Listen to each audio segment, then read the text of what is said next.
Hey guys, it's Tiffany, and today I am doing the end of the year teacher tag. This was created by Darren Nakakihara, Mr. N. I will link his video down below. And I was tagged to do this by Megan over at Too Cool for Middle School, so I will also link her video down below. I wasn't gonna do this tag because I didn't technically teach this past year. I took this year off because we moved from South Carolina to California, but I think I can spin it and make this work. So let's get into it.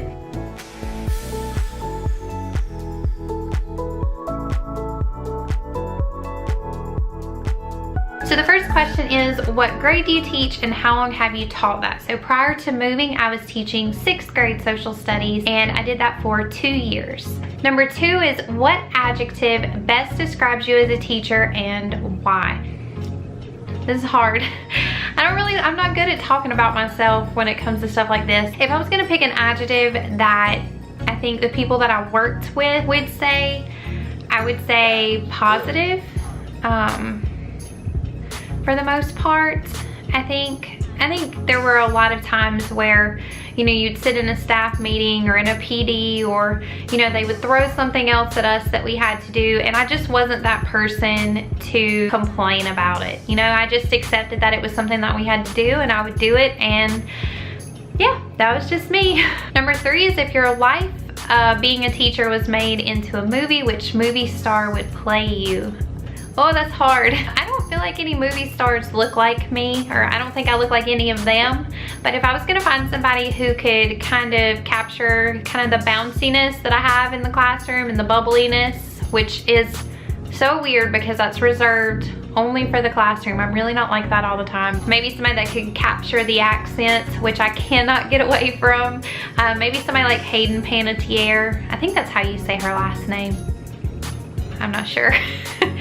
But somebody like that could capture kind of the bubbliness and the accent, and I'm pretty short. I think she's pretty short too, so maybe we could make it work. Number 4 is, think of a lesson from this year that was really special and what made it so special. Last year, my all-time favorite lesson was the Silk Road DBQ. I did it differently than I had done it the year before, and I gave students a choice, and they could either write a skit and film that using the primary and secondary sources. They could create a poster, like it would be displayed in a museum, and do the different writing prompts. They could create an old kind of distressed journal. They could create a PowerPoint. They just had a lot of options, and I think because the students had so much say-so in what they would do, it really catered to things that they liked, and I got back some really amazing projects, and especially the skits. They went up to the media center and filmed those on the green screen, and that was so cool. They were funny, they referenced the sources. That's definitely something I want to do again in the future. Number 5 is, tell us about a student that you'll likely remember forever.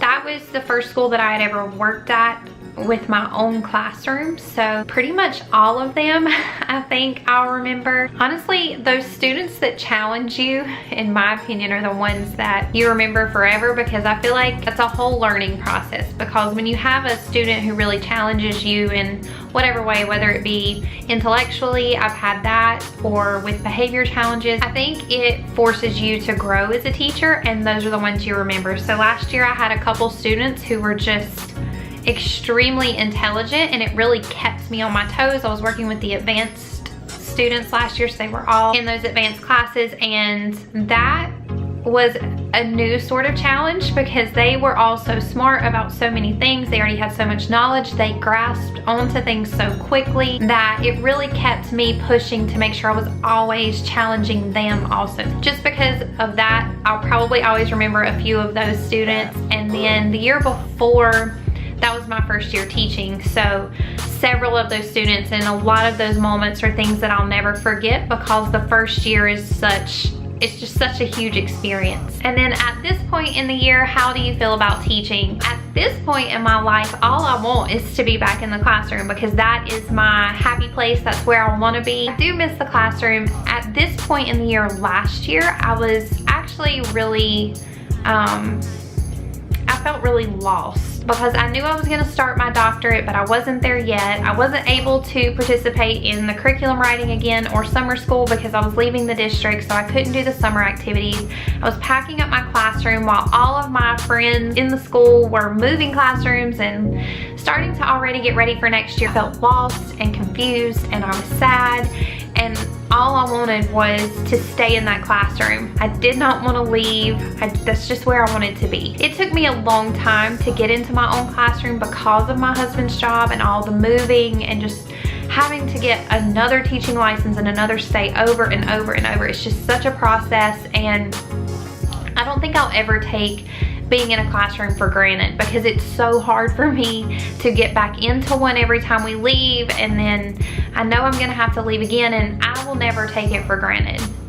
So no matter what point of the year it is, I will always be happy to be in a classroom. What has surprised you the most since the school year started? I can talk about this just from my personal, not in my classroom, but just for me. I started working on my doctorate, and then I never expected to get picked up as a graduate assistant or teacher assistant, but I did. And so I've got to do research a little bit for her and what she's doing, the doctor that I'm working for, and then now I'm assigned to be a teacher's assistant in 2 of her classes over the summer. So I don't feel as empty as I thought I would. I do still have days where I get a little depressed and I really question, you know, why did I even become a teacher when it's so hard for me to get into a classroom every time we move, but I'm not as empty as I thought I would be. And I think that has to do with my doctorate program, working for that doctor and now being a part of her classes, and then also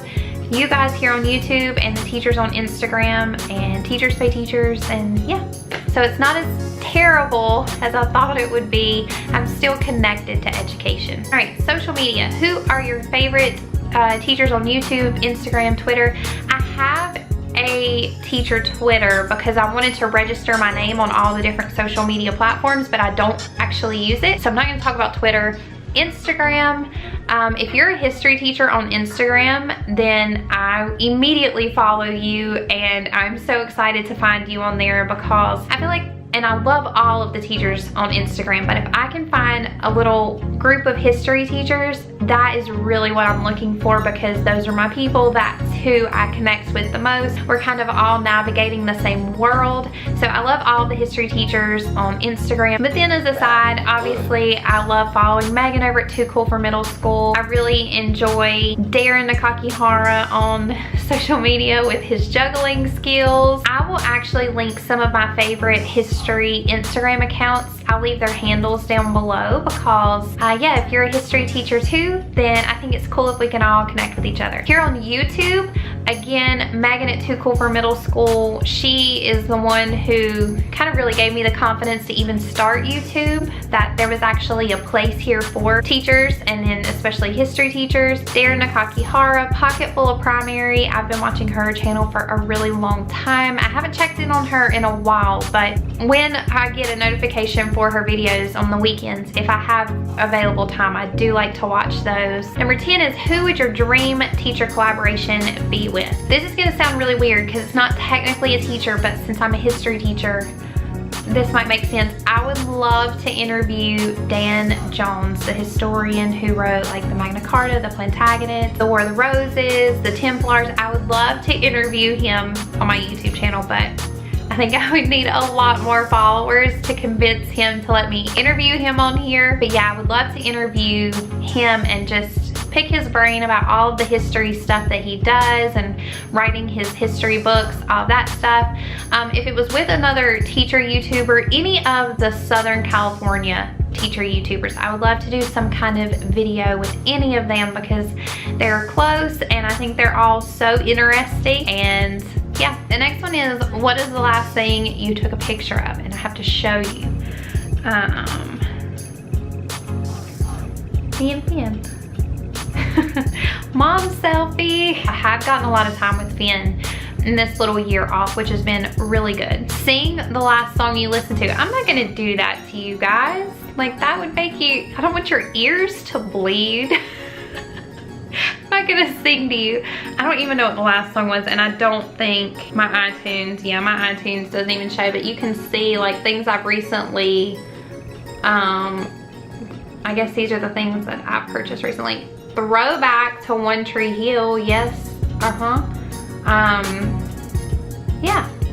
So you can see things that I've bought in the last few months, but my little collection of Outlander music, I know, I'm trash for Outlander. I don't really know what you want me to say. I have no excuses. And then complete this sentence. If I was not a teacher, I think I would have just kept going with history and become a historian. That was always my plan. There were things that got thrown into my plan that were unexpected, like having kids really young, all of the moves that we did, and how difficult it is to get into a university and stay at a university to finish up a degree, because most doctorates, most PhDs in history, you have to do at least a chunk of that on campus, and that's never been an option for me. We moved too much. I think I would have been a historian. So the last question is, who is your teaching hero, and tell them one thing you really appreciate about them. There are some teachers that I worked with that I really respect, and I feel like if I had a question, these are the ones that I would run to immediately to get their opinion. Miss Hutto, Mr. Pale,